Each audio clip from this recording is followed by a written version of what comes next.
ลองจินตนาการถึงเช้าวันหนึ่งที่คุณตัดสินใจลุกขึ้นมาสวมรองเท้าวิ่งด้วยความมุ่งมั่นคุณตั้งเป้าไว้ว่าวันนี้จะเอาจริงเรื่องลดน้ำหนักเสียทีคุณออกไปวิ่งที่สวนสาธารณะใส่แรงจนสุดตัวเหงื่อไหลโชกจนเปียกไปทั้งเสื้อหายใจหอบจนแทบจะพูดเป็นคำไม่ได้ความรู้สึกในตอนนั้นคือความภูมิใจครับคุณรู้สึกว่านี่แหละคือการเบิร์นที่แท้จริงยิ่งเหนื่อยเท่าไหร่ไขมันต้องหายไปมากเท่านั้นแต่พอผ่านไป1 เดือน2 เดือนสิ่งที่เกิดขึ้นกลับสวนทางกับความพยายามตัวเลขบนตาชั่งอาจจะขยับลงเพียงนิดเดียวหรือแย่กว่านั้นคือสัดส่วนของคุณยังดูเหมือนเดิมไม่เปลี่ยนและที่น่าเหนื่อยใจที่สุดคือความรู้สึกล้าสะสมจนบางวันแค่เห็นรองเท้าวิ่งคุณก็รู้สึกไม่อยากออกไปไหนแล้วสิ่งที่คุณเจออยู่ไม่ใช่เรื่องแปลกครับและมันมีเหตุผลทางวิทยาศาสตร์ที่อธิบายได้ว่าทำไมความพยายามอย่างหนักของคุณถึงอาจจะกำลังเดินไปผิดทางหัวใจสำคัญของเรื่องนี้อยู่ที่สิ่งที่เรียกว่าโซนหัวใจหรือ heart rate zones ครับถ้าร่างกายของเราคือรถยนต์หัวใจก็คือมาตรวัดรอบเครื่องยนต์ที่คอยบอกว่า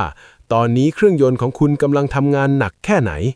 โดยปกติแล้วนักวิทยาศาสตร์การกีฬาจะแบ่งระดับการทำงานของหัวใจออกเป็น5 ระดับหรือ5 โซนตั้งแต่โซน 1ที่เหมือนการเดินเล่นชิวๆไปจนถึงโซน 5ที่เหมือนการเหยียบคันเร่งคนส่วนใหญ่ที่เริ่มวิ่งมักจะตกหลุมพรางที่เรียกว่าโซนสีเทาหรือโซน 3และโซน 4ครับมันคือระดับความเร็วที่คุณรู้สึกว่าเหนื่อยกำลังดี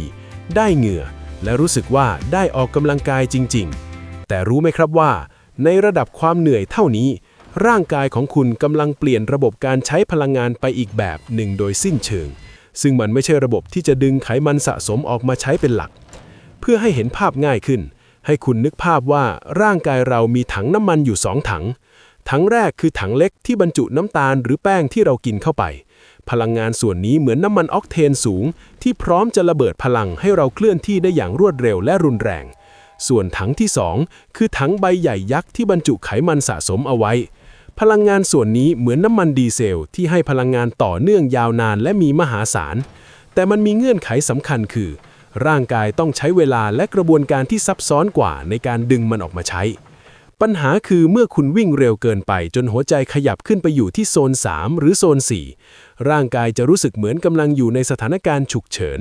มันจะต้องการพลังงานที่รวดเร็วทันใจที่สุดซึ่งนั่นคือน้ำตาลในถังแรกครับร่างกายจะตัดสินใจปิดก๊อกของถังไขมันไปโดยปริยายเพราะไขมันดินมาใช้ไม่ทันใจในขณะที่คุณกำลังหอบเหนื่อยสิ่งที่เกิดขึ้นคือคุณกำลังเผาผลาญน้ำตาลจนหมดเกลี้ยงเมื่อน้ำตาลหมดคุณจะรู้สึกหิวโซหลังวิ่งและสุดท้ายคุณก็จะกินกลับเข้าไปมากกว่าที่เผาผลาญออกไปซะอีกในขณะที่พระเอกของเรื่องนี้อย่างโซน 2หรือการออกกำลังกายในระดับที่หัวใจเต้นไม่เร็วเกินไปมักจะถูกมองข้ามเพราะมันดูไม่เท่มันดูเหมือนคนขี้เกียจวิ่งเหาะๆหรือเดินเร็วซึ่งหลายคนคิดว่ามันไม่น่าจะช่วยอะไรได้แต่ในความเป็นจริงแล้วโซน 2คือระดับความเข้มข้นที่ร่างกายของเราจะเปิดก๊อกถังไขมันได้กว้างที่สุดครับคำถามที่น่าสนใจคือทำไมร่างกายเราถึงต้องเรื่องมากขนาดนั้นทำไมเราไม่สามารถเผาไขมันไปด้วยและวิ่งเร็วๆไปด้วยได้ล่ะอะไรคือสิ่งที่คอยควบคุมสวิตช์การสลับถังพลังงานนี้และถ้าเราอยากจะฝึกให้ร่างกายกลายเป็นเครื่องจักรที่ดึงไขมันมาใช้ได้เก่งขึ้นเราต้องทำยังไงกันแน่คุณเคยสังเกตตัวเองไหมครับว่าในตอนที่วิ่งอยู่คุณยังสามารถพูดคุยเป็นประโยคยาวๆกับคนข้างๆได้หรือคุณเริ่มที่จะต้องพูดไปหอบไปตั้งแต่กิโลเมตรแรกๆแล้วหลังจากที่เราเข้าใจภาพกว้างของถังพลังงานทั้ง2 ถังแล้วคราวนี้ผมจะพาทุกคนมุดลงไปดูสิ่งที่เกิดขึ้นลึกลงไปในร่างกายของเราครับโดยเฉพาะในหน่วยเล็กๆที่เรียกว่าเซลล์กล้ามเนื้อเพราะที่นั่นคือสมรภูมิที่แท้จริงของการเผาผลาญพลังงานและเป็นที่อยู่ของกุญแจสำคัญที่ชื่อว่าไมโตคอนเดรียถ้าหัวใจคือมาตรวัดรอบเครื่องยนต์ไมโตคอนเดรียก็คือโรงไฟฟ้าที่อยู่ในแต่ละเซลล์ของร่างกายเราครับหน้าที่ของมันคือการนำเชื้อเพลิงซึ่งก็คือน้ำตาลและไขมันมาเผาผลาญร่วมกับออกซิเจนเพื่อให้กลายเป็นพลังงานที่ทำให้เราขยับตัวได้แต่จุดที่น่าสนใจคือไมโตคอนเดรียแต่ละโรงมีความสามารถในการใช้เชื้อเพลิงไม่เหมือนกันการดึงไขมันมาใช้นั้นเป็นกระบวนการที่ต้องอาศัยออกซิเจนจำนวนมากครับเหมือนกับการจุดฟื้นที่ต้องมีลมโกรกตลอดเวลาเพื่อให้ไฟติดและลุกโชน ในขณะที่การใช้น้ำตาลนั้น ร่างกายสามารถทำได้รวดเร็วกว่า แม้ในสภาวะที่มีออกซิเจนน้อย เมื่อเราวิ่งเร็วขึ้นจนหัวใจเต้นแรง ความต้องการออกซิเจนของกล้ามเนื้อจะพุ่งสูงขึ้น จนถึงจุดหนึ่งที่ร่างกายเริ่มรับออกซิเจนเข้ามาไม่ทันต่อความต้องการ เมื่อออกซิเจนเริ่มขาดแคลน โรงไฟฟ้าไมโตคอนเดรียจะเริ่มมีปัญหาในการเผาไขมันครับ ร่างกายที่ชาญฉลาดจะสั่งการทันทีว่า หยุดใช้ไขมันก่อน เพราะมันช้าและใช้ออกซิเจนเยอะเกินไป แล้วหันไปพึ่งพาระบบที่เรียกว่าอนาแอโรบิกหรือการเผาผลาญพลังงานโดยไม่ใช้ออกซิเจน ซึ่งใช้ได้เฉพาะน้ำตาลเท่านั้น นี่คือสาเหตุที่นักวิ่งหลายคนบ่นว่าทำไมวิ่งมานานแต่ไม่ผอมลงสักที นั่นเป็นเพราะคุณกำลังใช้งานแต่ระบบที่เผาน้ำตาลครับ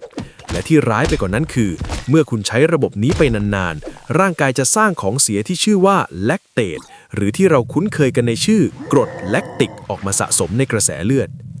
หลายคนเข้าใจว่าแลคเตตคือตัวร้ายที่ทำให้เราเมื่อยล้าเพียงอย่างเดียว แต่ความลับที่สำคัญกว่านั้นคือแลคเตตมีคุณสมบัติในการยับยั้งการสลายไขมันครับ หมายความว่ายิ่งคุณมีแลคเตตในเลือดสูงขึ้นเท่าไหร่ ร่างกายของคุณยิ่งจะล็อกถังไขมันไว้แน่นขึ้นเท่านั้น แม้ว่าคุณจะยังมีไขมันส่วนเกินเหลืออยู่อีกมากมายก็ตาม นี่คือสภาวะที่เรียกว่า metabolic inflexibility หรือสภาวะที่ร่างกายไม่สามารถยืดหยุ่นในการเลือกใช้พลังงานได้ ความมหัศจรรย์ของการฝึกในโซน 2 คือการที่เราพยายามรักษาระดับความเหนื่อยให้อยู่ในจุดที่ร่างกายยังดึงออกซิเจนมาใช้ได้เพียงพอ และรักษาระดับแลคเตตในเลือดให้ต่ำพอที่จะไม่ไปรบกวนการเผาไขมัน การทำแบบนี้บ่อยๆ จะเป็นการส่งสัญญาณบอกร่างกายว่า เราต้องการโรงไฟฟ้าไมโตคอนเดรียเพิ่มขึ้นนะ และเราต้องการให้โรงไฟฟ้าที่มีอยู่เดิมทำงานเผาไขมันได้เก่งขึ้นด้วย ผลลัพธ์ที่ตามมาคืออะไรล่ะ เมื่อคุณฝึกโซน 2 อย่างต่อเนื่อง ร่างกายของคุณจะเริ่มสร้างไมโตคอนเดรียเพิ่มขึ้นในเซลล์กล้ามเนื้อครับ ยิ่งมีโรงไฟฟ้ามาก คุณก็ยิ่งดึงไขมันมาใช้ได้มากขึ้น แม้ในขณะที่คุณไม่ได้วิ่ง และนั่นคือเคล็ดลับของนักวิ่งระดับโลกที่เขาสามารถวิ่งได้เร็วมากๆ โดยที่หัวใจยังเต้นไม่สูงนัก เพราะร่างกายเขาได้รับการฝึกฝนให้เผาไขมันได้อย่างมีประสิทธิภาพสูงสุดนั่นเอง แต่ปัญหาที่ใหญ่ที่สุดของคนส่วนใหญ่คือ พวกเขาไม่รู้ว่าจุดไหนคือโซน 2 ที่แท้จริงของตัวเอง บางคนคิดว่าวิ่งช้าแล้ว แต่จริงๆหัวใจยังอยู่ในโซน 3 หรือบางคนก็วิ่งช้าจนหัวใจไม่ถึงโซนที่ต้องการเสียทีจนทำให้เสียเวลาไปเปล่าๆคุณคิดว่าความเชื่อที่ว่าต้องวิ่งให้เหนื่อยจนพูดไม่ได้ถึงจะลดไขมันได้ดีจริงๆแล้วมันกำลังทำร้ายโรงไฟฟ้าในตัวเราอยู่หรือเปล่าครับ เมื่อเราเข้าใจแล้วว่าไมโตคอนเดรียคือหัวใจสำคัญและแลคเตตคือตัวขัดขวางการเผาไขมันคราวนี้เรามาถึงส่วนที่นำไปใช้จริงครับนั่นคือจะฝึกอย่างไรให้ถูกวิธีหลายคนอาจจะสงสัยว่าถ้าฉันวิ่งช้าลงแล้วฉันจะเก่งขึ้นได้อย่างไรคำตอบนี้ฟังดูย้อนแย้งครับแต่มันคือเรื่องจริงทางวิทยาศาสตร์การฝึกโซน 2 ไม่ใช่แค่เรื่องของการลดน้ำหนักแต่มันคือการสร้างฐานพีระมิดให้กับร่างกายของคุณครับลองนึกภาพพีระมิดที่สูงตระหง่านยิ่งฐานกว้างเท่าไหร่คุณก็จะสามารถสร้างยอดให้สูงขึ้นได้มากเท่านั้นฐานพีระมิดในที่นี้คือระบบแอโรบิกของคุณหรือความสามารถในการออกกำลังกายได้ต่อเนื่องยาวนานโดยไม่เหนื่อยล้านั่นเองเทคนิคการหาโซน 2 ที่ง่ายที่สุดและใช้ได้ผลดีอย่างไม่น่าเชื่อคือ Talk Test หรือการทดสอบด้วยการพูดครับถ้าในขณะที่คุณวิ่งคุณสามารถพูดคุยเป็นประโยคต่อเนื่องได้ประมาณ 10-15 คำโดยไม่รู้สึกว่าต้องหยุดพักหายใจกลางประโยคนั่นแหละครับคือโซน 2 ของคุณความรู้สึกมันจะเหมือนกับว่าคุณเหนื่อยนิดๆแต่ยังคุมจังหวะการหายใจได้สบายๆอีกหนึ่งความเข้าใจผิดที่นักวิ่งส่วนใหญ่พลาดคือ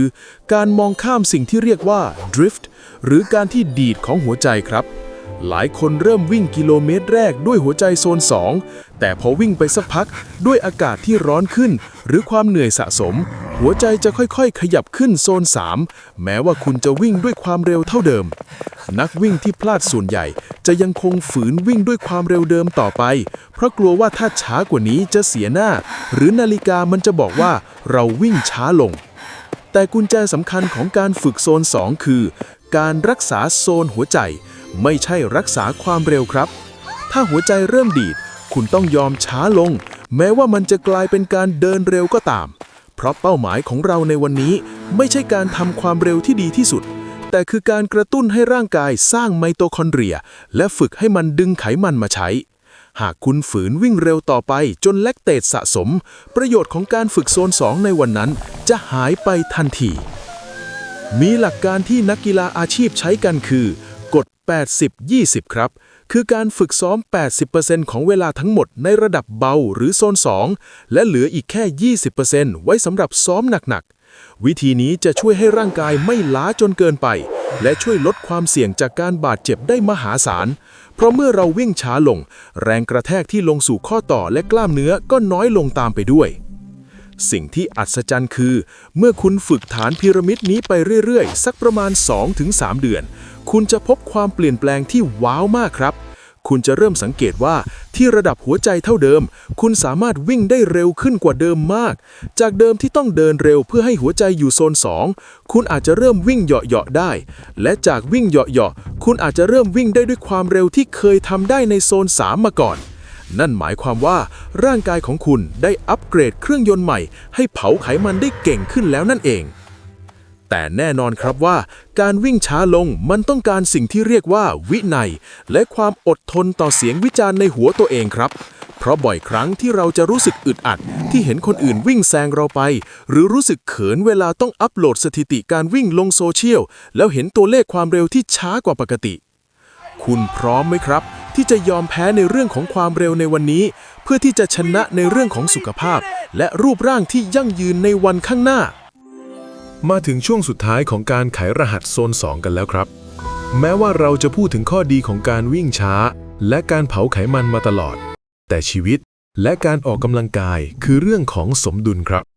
ไม่มีอะไรดีที่สุดเพียงอย่างเดียวและการฝึกโซน 2 ก็มีข้อควรระวังที่คุณต้องรู้เพื่อให้การพัฒนาของคุณไม่สะดุดสิ่งที่นักวิ่งหลายคนเจอเมื่อเริ่มฝึกโซน 2 คืออาการใจร้อนครับบางคนฝึกไป2 อาทิตย์แล้วบ่นว่าทำไมความเร็วยังไม่เพิ่มขึ้นเลยต้องบอกแบบนี้ครับว่ากระบวนการระดับเซลล์อย่างการสร้างไมโตคอนเดรียหรือการแตกแขนงของเส้นเลือดฝอยเพื่อนำออกซิเจนไปส่งให้กล้ามเนื้อมันต้องใช้เวลาครับโดยทั่วไปคุณควรให้เวลากับร่างกายอย่างน้อย 8-12 สัปดาห์ถึงจะเริ่มเห็นผลที่ชัดเจนอย่าเพิ่งรีบทิ้งมันไปเพียงเพราะคุณไม่เห็นการเปลี่ยนแปลงในกระจกเพียงแค่ไม่กี่วันอีกหนึ่งสัญญาณเตือนที่สำคัญคือความเครียดสะสมครับแม้ว่าโซน 2 จะเป็นการวิ่งที่เบา